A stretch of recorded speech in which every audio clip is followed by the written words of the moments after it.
Yo, what is up guys? Welcome back to another League Racing video. Today is the DLR Japanese Grand Prix. This is one of the final episodes of F123 that I'm going to record and upload, of course. Of course, we'll be back for more content on F124.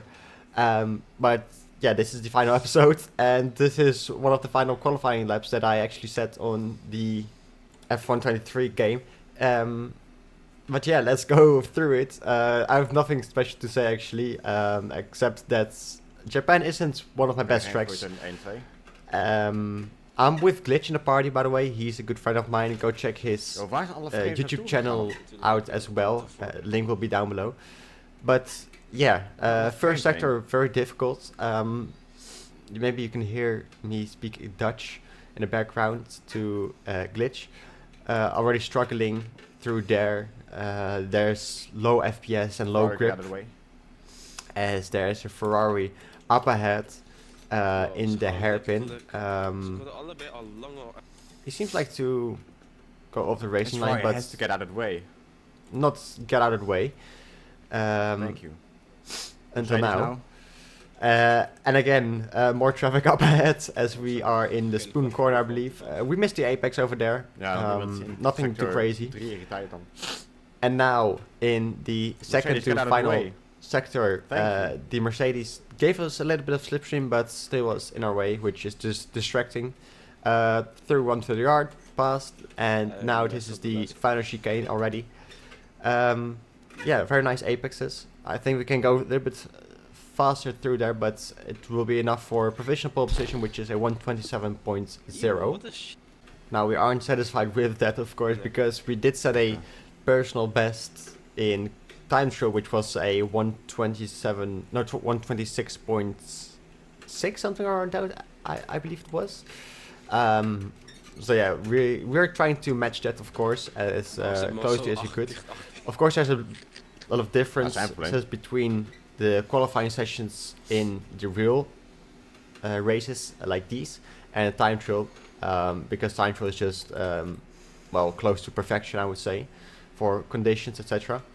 Turn 1, turn 2 maybe, I believe, we took it a little bit aggressive and faster, as you can see, through these S sections.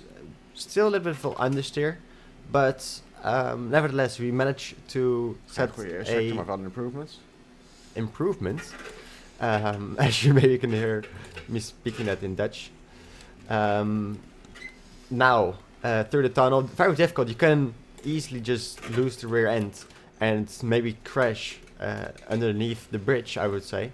Through the hairpin, almost 2.5 tenths quicker than our previous lap time, which is remarkable.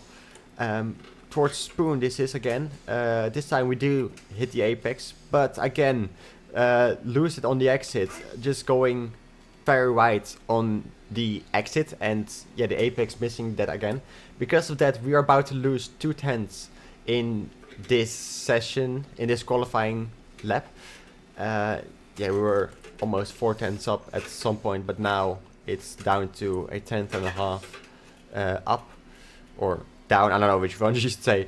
Anyway, it's still an improvement, a 126.8, which is better, I would say. Not happy. But not happy with that. Now it's the real deal. The final qualifying lap for us. Melvin is actually in P2. He is one of the faster drivers in this league, I would say. Same goes for Hugo. He's very quick in qualifying, but in the races he lacks a little bit of pace. Glitch, my teammate, friend, and Aston Martin is YouTube colleague maybe. He is in P5 right now, but I'm sure he can improve, because you saw that in the previous episode as well, the Hungarian GP. Glitch was very quick. He was actually fastest in the qualifying sessions. So yeah, I'm pretty sure, I'm convinced he can do well as well for this qualifying session, but also this race, because this might be one of his strongest tracks maybe. But yeah, enough waffling. Let's quit it now and go to the final qualifying lap. Going towards turn 1, this is and then this is turn 2, hitting the apex actually, or the Might be curve, over. which cost us over 2 tenths, just a little bit, let's say 2 tenths, and for some reason we didn't win it back. As you can see, we are close to 0.00, so like the net, going faster actually in our first qualifying lap, which is interesting because this could mean we are going to set a maybe even faster lap time if we can continue like that. Through the hairpin, we did lose a little bit of time, not that much, but a few thousandths can make the difference, of course. Going towards Spoon once again for the final time in this qualifying session, hitting the apex and then going wide again. I think it's like a skill issue maybe at this point, because we keep missing the second apex.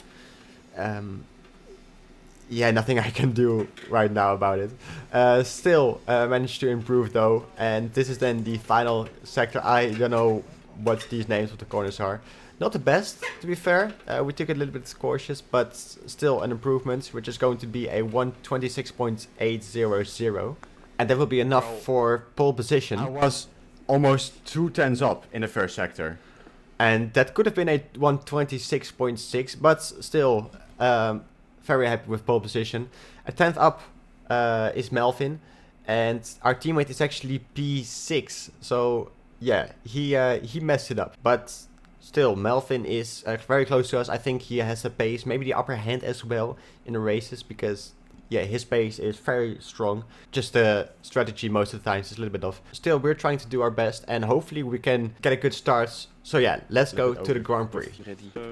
So we're going to start on the medium compound of tires, basically the top 5 as you can see, and even more. But GB, he is on a soft tire, so we have to watch out. 5 red slides are out, and we have a little bit of wheel spin. But still, I better start than Melvin, which is probably crucial for the first lap maybe. Because, yeah, otherwise you could just walk away. Well, run away, not really walk. And, yeah, take the lead and make a gap maybe. Glitch, he made up 2 positions. Already having a good start. He's battling though with Jurgen, I believe his name is. Anyway, yeah, the start is clean. Nothing crazy happened, to be fair. Nothing, no collisions, no big crashes. But GB is now in P5 with the soft tires under his belt. So maybe he can give us a little bit of a hard time later in the race after he overtook the rest.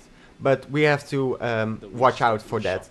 In the meantime, the closest to us is Melvin, as we touch the grass over there and go a little bit wide.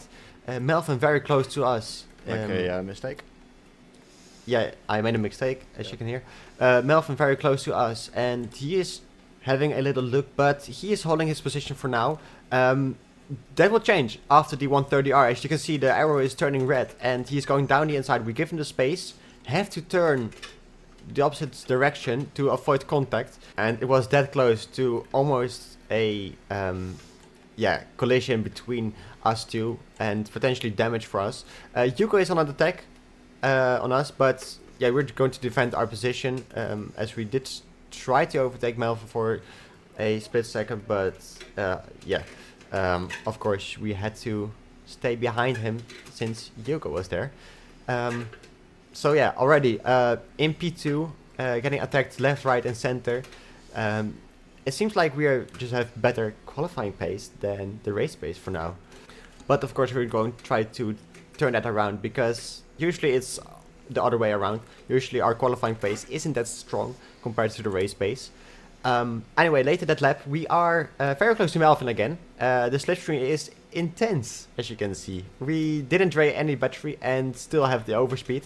Now we have a little bit of a look down the inside, a little bit of a dive bomb, hit the apex. Melvin is going wide, and we're going for a switchback maneuver. Unfortunately, we didn't have quite the traction on Melvin, as we did set the fastest lap for a brief moment until Jesse took it away. But yeah, that was a good attempt. We did force him into a mistake, so I know I have to pace. it seems like we do have the pace, and potentially attack again and force Melvin into a mistake. Later that lap 3, this is we still are very close to Melvin. As you can see, the slipstream is again on the straight is just overpowered, it seems like. Melvin is letting us through, but still trying to defend his position. We did overtake him because of that, and now we're up in P1. But And then the DRS. things are about to change because Melvin is draining his battery. He doesn't have DRS, neither do Neither does have he. I. So yeah, no advantage for that. But he did drain the battery, and yeah, I think he's desperate to just stay ahead of us, as we had a little bit of an oopsie in that corner. Anyway, the same lap, Melvin is now struggling. He's going very right himself and making a mistake. We What's didn't he drain the doing, man? battery, but you can see he is very slow on the exit. Because of that, I decided to overtake him. This is a little bit of a strategy for me right now, trying to see where he is very strong and yeah, maybe where I lack a little bit of pace compared to him. Bro's trying to still get back up for his teammate. Again, we Yeah. are in the lead right now, and we just want to keep the lead. Melvin is going to overtake us already. He's playing DRS games.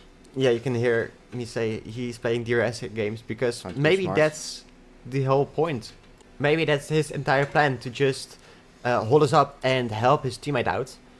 And a lap later, well actually not a lap later, in the same lap, we are still very close to Melvin. In this corner, he's taken very cautiously, as I have a little bit of a struggle going through it because I didn't thought he would go that slow. Anyway, we are having a little bit of a Move, look trainer. down the inside of here. He's trying to defend, but we have the overspeed DRS and a little bit of the ERS usage, and that brings us back in the lead after 5 laps. But things are about to change again as we have a little bit of oversteer on the exit. We're here.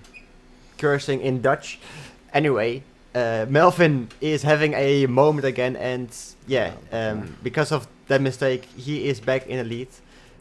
We did try to hold him off, but yeah, no point in defending the position over there. Because we can just help each other, of course, and create a gap towards the rest, even though it's not really going that well. Anyway, this is lap 7, and I have almost a full battery. So we are going to try to make a overtake. Melvin is defending for some reason, taking strange lines. And we are going for a move down the inside on Melvin in this chicane, going a little bit wide on the exit, giving him just enough room to work with. But he did cut a chicane, that was his own decision. And because of that, he is going to drop a few positions. You can see Glitch is up to P3, P4, I don't know which position. Hugo is overtaking him, and so is Jesse. Yeah, so Melvin did lose a few positions. Glitch, well, he almost gained a few positions. So yeah, almost had a 1-2 for a moment. Anyway, there's a crash now. Jurgen is out of the session, he retired. And that caused a safety car. And it's actually the right moment for us. Glitch has a little bit of a gap behind us. Oh, I got a 5 seconds. As Jesse gets a 5 seconds for speeding in the pit lane. We are going to double stack. We're going on the hard component of tires to the end. I know we can make that because a week earlier I had a league race in Japan as well, and we made a big oopsie with the strategy call. But yeah, with the hard compounds, they can go to the end. So that will be our plan. Safety car is going to box this lap, or going into the pits this lap.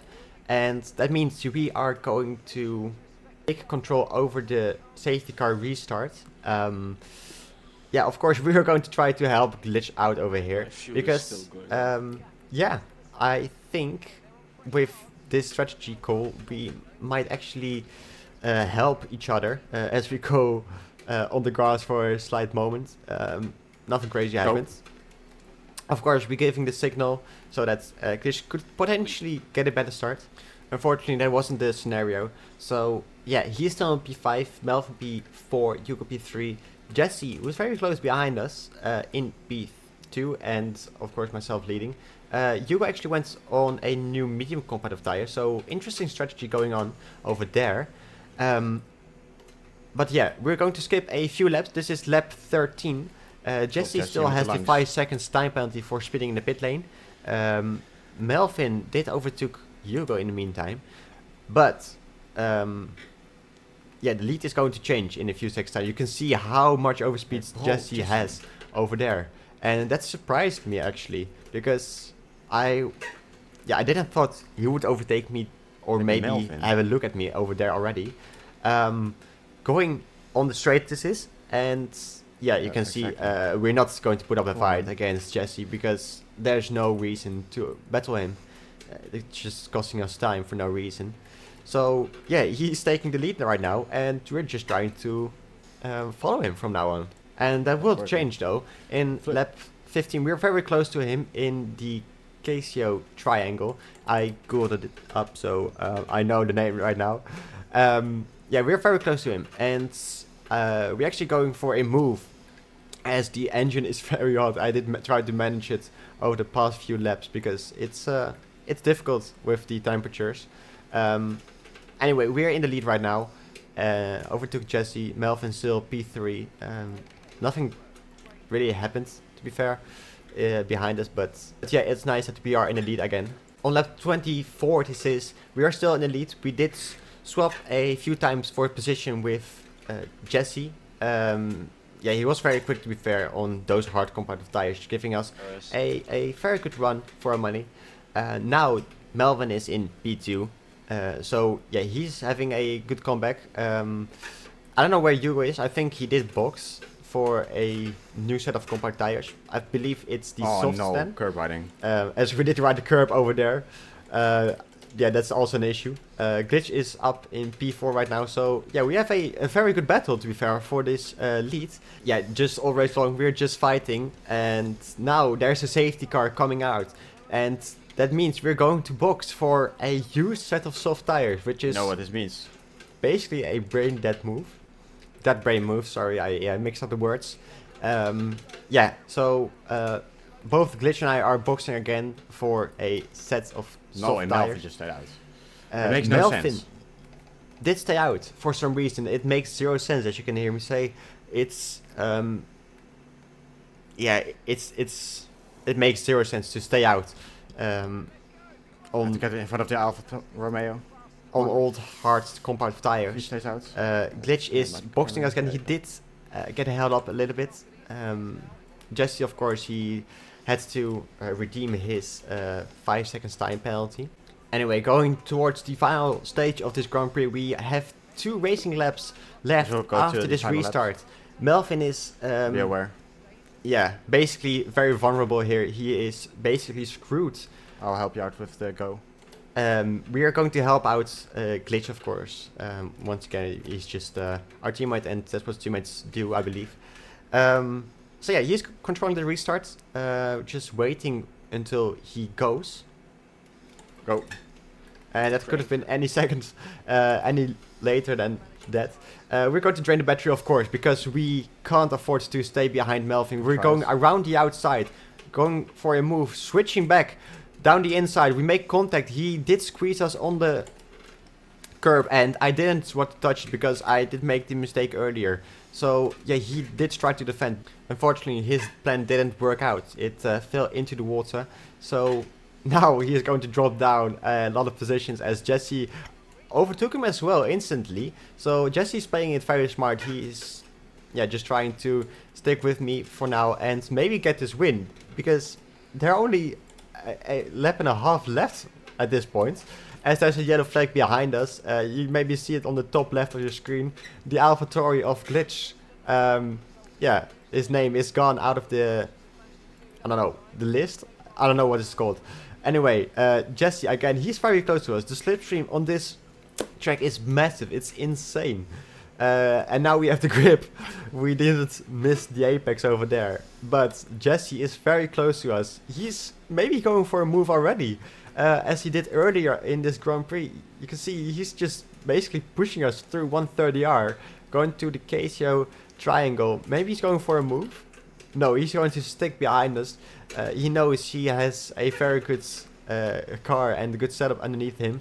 We can maybe Jesse, what you going to do? overtake over here. We aren't draining the battery. And that's on purpose, because we know we can overtake him on the final straight. Maybe towards 130R or the K-tier triangle.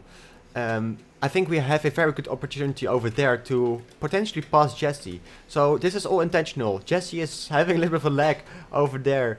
And trying to run away with this win.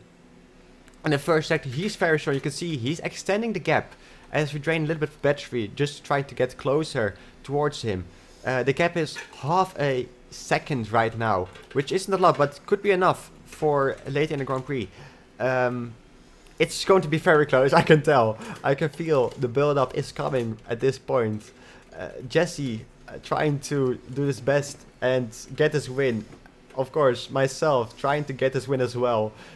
Going towards Spoon, this is now. We are less than 3/10 apart from each other. I'm breathing heavily, maybe you can hear that in the background. Because I know it's coming. We're going to drain this battery on the straight towards 130R.